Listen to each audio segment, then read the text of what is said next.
Alright, 97.7 Outlaw Radio FM listeners, you already know what time it is. Right here, right now, we got one of the best individuals out on the West Coast, straight out of San Francisco. We got Collarossi right here live on the line, about to take over Canada. How you doing this evening? Oh man, just chilling, just chilling. Yeah, man, straight out of San Diego. Actually, much love to San Francisco for sure. Oh man, my apologies on Diego. that one, man. I'm trying to learn the area codes. You know what I mean? I'm trying, but you know what I mean. Clearly, I need to do a little bit more extensive research on those on the West Coast area codes. Yeah, it's all a West Coast push, man. Ain't nothing but love. But I gotta ask you there, Colin, man. Like taking you back to the beginning, like what actually made you decide to get into the music industry initially?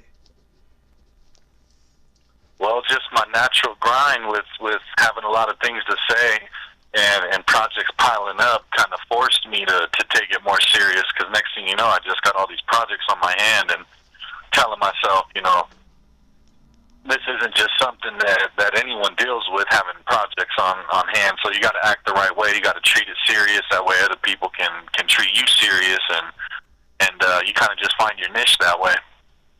I gotta ask you, man, like, obviously growing up in the West Coast, you know what I mean, you were exposed to a lot of real rugged, raw hip-hop. Like, who was that one individual that really actually inspired you just to get into music? That's more so on some streets, some unheard of underground heads, you know?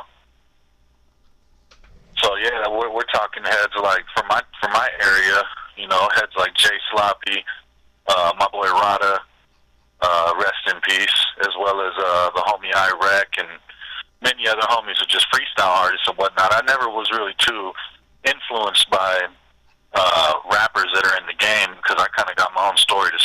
I definitely relate to a lot of people, don't get me wrong, but it might blow your mind, I don't know, but I actually listen to a lot more reggae, even though I'm a hip-hop street artist. You know what I'm saying? Hey, man, you can't go wrong with reggae, man. I'm gonna be honest. A lot of that music, man, is very, like, soothing, man. You know what I mean? It really is sometimes good to listen to some reggae rather than, like, bang, bang, I'm gonna kill you type music. Man, exactly. You just said it all. That's everything for me, because I'm already, you know, I've seen some things in my life, as well as I have my own story to express. So, yeah, I like to cleanse on my off time with that reggae. That's for sure, man. Hey, man, I'm not gonna lie. I sit back a lot of the times, man, and I just, like, vibe to some Bob Marley, man. I still listen to I Shot the Sheriff, man, like it came out yesterday. There you go. Yeah, that's definitely going to live on forever, that kind of music right there. And much love to the king of reggae, that's for sure, Bob Marley. And also, man, you were the owner of the record label Top Shelf Records. I have to ask you, obviously with a W, but I have to ask you, like, what's the story behind the formation of that label, and what actually made you decide to start that up? Well, just kind of being independent, and like I said, you know, having projects kind of just piling up, you just look in the mirror and say, man, you know, me as an artist, as well as these projects, we need a place to call home.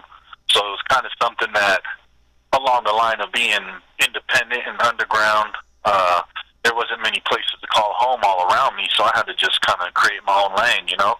And I got homies that roll with me pretty much worldwide now at this point, from San Diego all the way to Lyon, France. And, you know, we're pounding the pavement pretty much on the daily. And I've also noticed as well, man, that people out in France and overseas, man, they really still do love real hip hop, man. It's like they almost live like they're at, like it's the '90s for them. Yeah, you know, that's definitely what it is. You know, I've been going there, man. I've crossed over that Atlantic now, like, we're talking 8 times. And if it wasn't for this Corona, I'd already be back, and I have a flight credit ready for that. But the thing is they are definitely living that hip hop like it's the '90s. There's still a lot of b-boy crews, a lot of producers, a lot of rappers, and they're more tuned into that old school stuff, the feel good, you know, when music was definitely really speaking stories, versus this stuff now, you know, which is more of a fad. I'm sure things will probably be, you know, moving on. But yeah, back over there is they actually value it more. They appreciate you when you come up, you know, on a physical face to face. They treat you like pretty much like Snoop or like Tupac or so. So I've been touring over there and messing with them a lot, based off that fact right there, that they still appreciate the old school, you know, the real music, really. And the one thing that really caught my eye when actually doing the research for this interview, man, is I saw on Instagram about a post about West Coast Drive-Thru, which is yourself, Big to the Boy, and Baby Eazy-E, also known as E3. I have to ask you, man, what's the story behind that formation? And of course, how did you get connected with those two legendary artists? Well, yeah, Big to the Boy is actually my partner, dating back to earlier 2000s, and I've been rocking with him. You'll see he's on pretty much everything I release, and we've traveled a lot, out to Houston. We've traveled overseas together. We've hit, up and down the West Coast, and so rolling with him is a natural thing already. And getting E3 involved was basically, I opened up for E3 and Little Eazy out in Hawaii, a couple years back before West Coast Drive-Thru came up. But that's kind of how, our names first crossed paths. But then some management that was rocking with Top Shelf at the time with a certain move kind of linked up with someone who was managing E3 and kind of just formulated just naturally. And me, Big, and E3 were in the studio just pressing record, from Inglewood all the way out to Long Beach and into Compton and San Diego. So, yeah, it was definitely a classic move to capture. So that's, out of everything I got going, that's cool that you called that one out. That definitely, we had a lot of legendary features and, a lot of worldwide production going on that one. And man, it's not every day as well that you get the opportunity to actually work alongside, Eazy-E's son, man. Like E3 is such a talented individual, but in my personal opinion, he doesn't get the proper recognition that he really deserves. Majority of the time, the main focus is on Little Eazy, but Baby Eazy, man, really, really does sound like his dad, but he makes phenomenal music on his own as well. Oh yeah, he definitely does, and I facilitated a few features and things like that for him since the West Coast Drive-Thru already closed down. Staying tuned in with him and not just music but in life in general. Wish the best for all my guys, and definitely E3 is somebody people should, they need to get to know that name. You're right, they do know the brother, a lot more it seems, but when you get behind the scenes, a lot of people, they know E3 just the same. They treat it's on the same level, especially when it's time to press record. He knows what to do. That's for sure. And before we move off the topic of West Coast Drive-Thru, all three of you guys also did a song titled "See Me" featuring LV of the South Central Cartel. I have to ask you, how did yourself and LV meet? And of course, what was it like working with him? Because he is probably one of the most talented West Coast singers out there, in my personal opinion. Yeah, he definitely is, and he's pretty underrated. And at the same time, people got to recognize he's a Grammy Award winner, and it blows my mind just to be in the studio with people like that. So at the same time, I got to hold it down for myself as an artist, but I can never hide the fact that I'm a fan of that kind of craft right there, and that kind of echelon of an artist right there. So yeah, I've been hooked up with LV for a while, and I actually got him on another project with Coolio the Underdog called Something Stupid Special, as well as we got another one already done that's going to be coming out on Cali Connection Volume 2 here early 2021. So yeah, we definitely got a couple tricks up the sleeve as well as a little bit of history there. And I gotta say, man, that's actually really cool, man. You know what I mean? Like, and when you said like you're a fan as well, man, like that's like when you said you're a fan being in the studio, like. I gotta say, man, I remember when I first heard LV, man, back when he did that Gangsta's Paradise, which I think that's when what he won the Grammy for. And I gotta say, man, he probably is, like I said, man, one of the best singers out there, man. So it's really cool that you guys are actually doing more projects together as well. Well, yeah, the good thing about him, I facilitated some moves for him as well for, some partners overseas. Everybody wants that official vocal. The thing about him, I'm telling you, when the feeling is right, and the beat plays, he can come up with his hook so fast, and he's one take Jake. He's not messing around. He's definitely a very professional individual, and he's got a lot of his own work, of his own solo stuff too. It's hard to find, but if you can come across it, it's always some gems, always some classics. You go back to that South Central Cartel stuff, you already know what time it is with LB. It was definitely take place in front of my eyes as well as be a part of it. It was definitely definitely one classic memory that I'll always hold close, you know.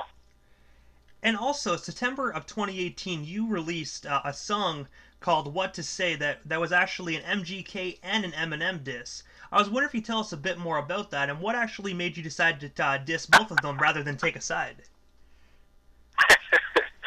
That's classic that you found that. A couple people within the camp were advising me not even to release that and things like that, just because I'm close within the circle, and you never know. I could end up in the studio with either dude at any time, just based off of the track record alone. Like, things happen, you know. But at the same time, what that is about, to answer your question, is I felt like it's been something that's been materializing for years now, and they just been jabbing at it and messing with it. And then when it became official, when MGK dropped his main diss song, I feel like Eminem kind of pulled more of the B-Rabbit level of the beginning of 8 Mile versus the end of 8 Mile. He didn't react fast enough. And in the name of when someone calls you out in this hip-hop, it's not about money and crazy calculated moves. The world's watching. The move is ready, you know, and the time is now. I felt like he was slow to it. I told myself, hey, if the diss ain't out within X amount of time, I'm going to go ahead and I'm going to just say fuck them both. And on that note, like, they don't live far from each other. And I believe it's the same people that back them on the very back end of it all. So it's like, you know, for the name of hip-hop, why ruin it and waste that platform when they could have went ahead? They could even made a pay-per-view type of live battle or something crazy. People would have gravitated pretty crazy to it, and I felt like they were just kind of playing Barbies with it all versus actually hopping in the ring.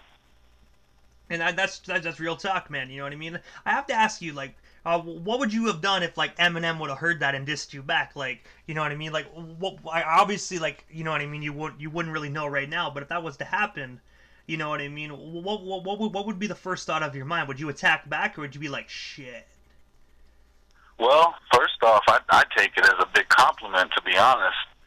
And that was part of the comfort of releasing it, was knowing, like, hey, it's just me. You know, these guys ain't gonna tune in. But at the end of the day, the internet is crazy. Things can stretch out far and land on someone's lap. But if someone's, you know, because a lot of people have done disses to a lot of people, and if they actually selected mine as either one, him or MGK, if they selected mine as one to bust back on, that actually pops my collar pretty big, and a lot of things would kind of land on my lap because of that. So they probably wouldn't do it just to blackball me if that was the case even. But at the same time, I doubt they would ever even hear it, you know. But if they, I would love to freestyle for hours with someone like him, because I definitely have. I built my name off that, and I'm still underground, and to go toe to toe with literally anybody. I've been in the studios with the best of them, and I'm always, you know, finishing my verse, hopping out the booth, while the majority of heads are still stuck on line number 3 or 4, you know. So I'm not really too concerned if that ever were to happen, even moving forward. That'd be a great thing for my career, and I'd be well ready for it, that's for sure. And also, 1 year after that, man, in November 25th, 2019, you were actually featured on Nicole Funk's album Part 2 on the song How We Roll. I have to ask you, like, what was it like working with that Polish artist? And of course, how did yourself and Nicole get connected, just judging by how you're on the west coast of California and she's all the way out in Poland? Well, technically, I think it's more of a social media thing, and our kind of music just crossing paths. A lot of the same heads who support our music kind of help to let it surface that way naturally. And yeah, she's a great talent. I think, you know, especially for Poland, because a lot of places like we were talking about earlier that are like the 90s, some of them are starting to catch up and change and follow this or that. But Poland is actually still keeping it pretty old school in that regard. So I can see Nicole Funk as being a bridge towards actually helping make that happen. When it does, she's going to have a lot to basically, you know, be proud of, because it's coming. Poland definitely has a lot of collectors and deep supporters. So it's definitely coming. It was definitely my pleasure to work with her. Also got my partner Killer Nan from Alaska to feature on that track as well. And also, as well, you actually have your own CBD company called Snake Rider Solace. I was wondering if you can tell us a bit more about that. And of course, where can our listeners actually purchase some of your CBD oils? Well, yeah, technically what I did was I helped to open up a third location for Snake River Solace, based out of Idaho. It was a guy that I met who was pretty much operating with more integrity than I've ever seen anyone operate in that field in terms of the cannabis industry. So I've always been a firm believer in the healing properties of CBD. But to kind of cross the two together, it took place in my life to kind of do something to give it out to get it on a different platform, open up another location in a small town and whatnot, and just give the people something that's legal, something that's fully backed with test results and all those kind of things. So yeah, you can just hop online. They basically can deliver to all 50 states, and I'm pretty sure it's an international push as well with CBD, so Canada should be fine. But yeah, that's just at snakeriversolace.com. So. And I got that to say as well, CBD is actually a phenomenal thing, man, especially for like headaches and whatnot. And it's really cool that they actually allow that stuff to be shipped worldwide. So I'm going to be honest, I suffer from chronic headaches, man, and I've really been contemplating on CBD oils, man. So I'm probably going to check out your website as well and, support a local artist and a local business as well, and hopefully try it out, and maybe you can help my headaches out a little bit. Well, yeah, definitely, it has upwards of 50 plus ailments and conditions, with the data and research to back it, that it can help with. So you might take it in regards to relief for one thing. You can also get balanced out for many other things. Plus, it's a cancer inhibitor. It's an antibacterial. It's a neuroprotective. It really helps with many different things on the back end of what you're actually seeking only. But yeah, that all comes down to, you're compatible with it. Basically, you have an endocannabinoid system, and CBD is just one of approximate 100 plus cannabinoids.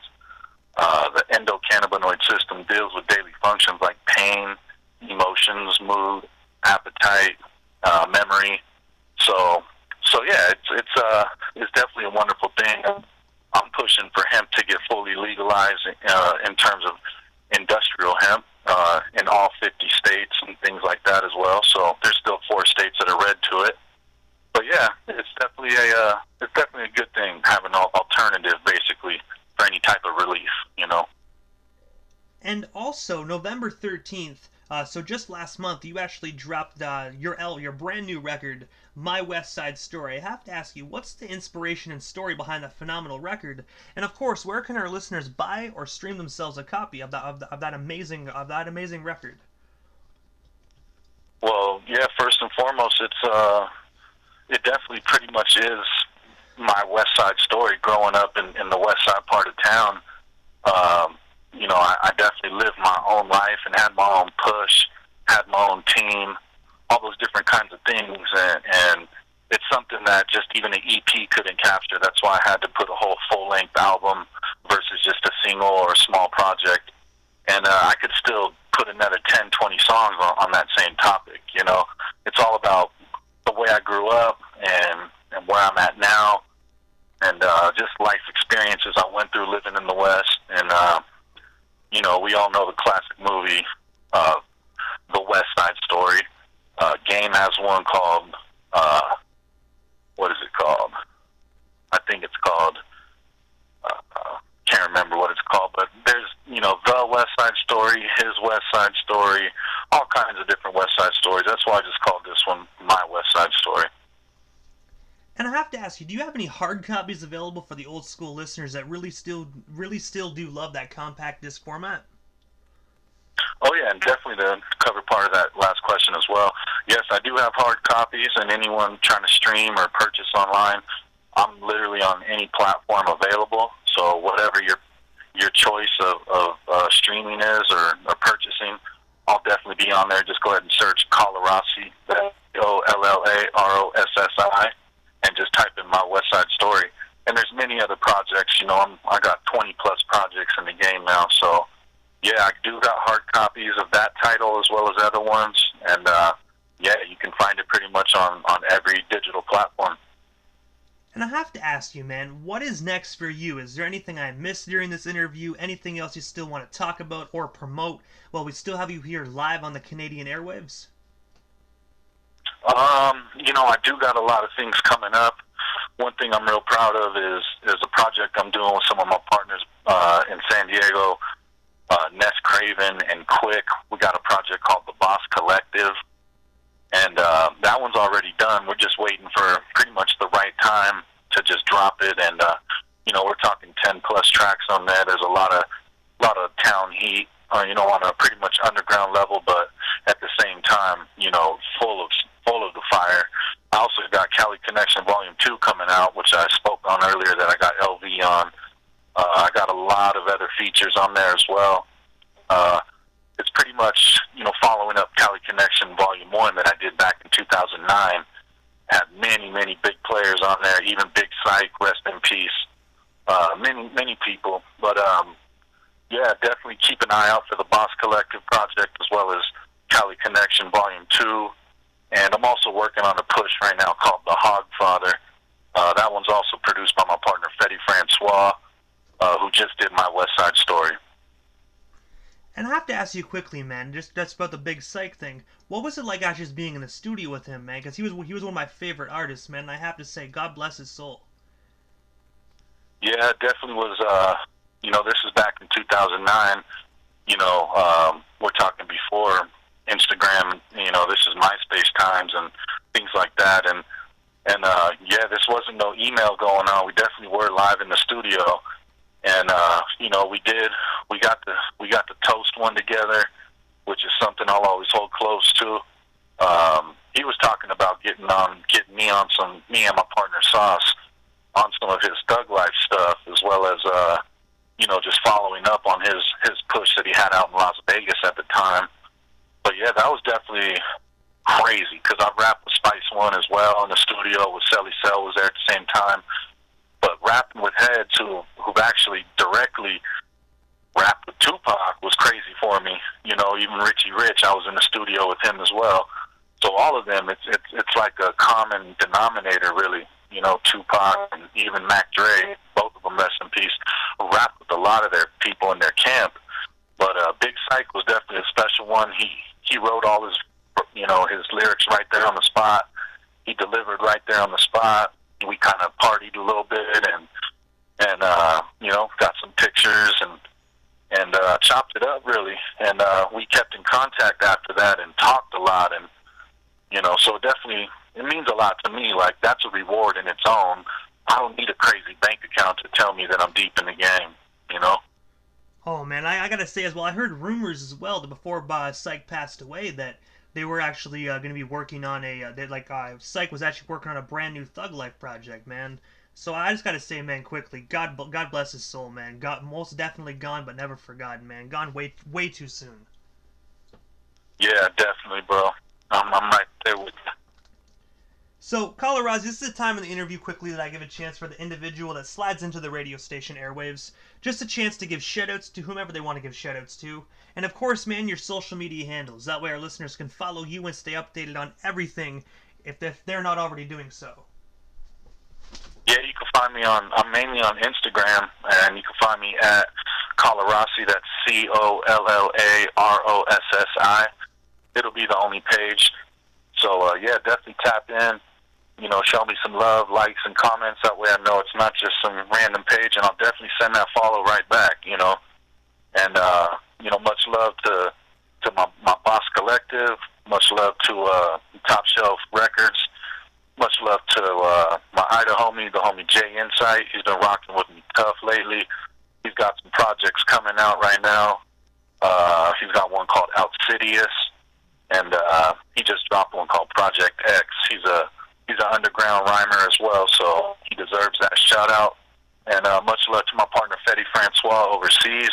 He's the one who keeps my email full of heat, and that's the reason why I can never leave this microphone alone. Much love to all my people, for sure.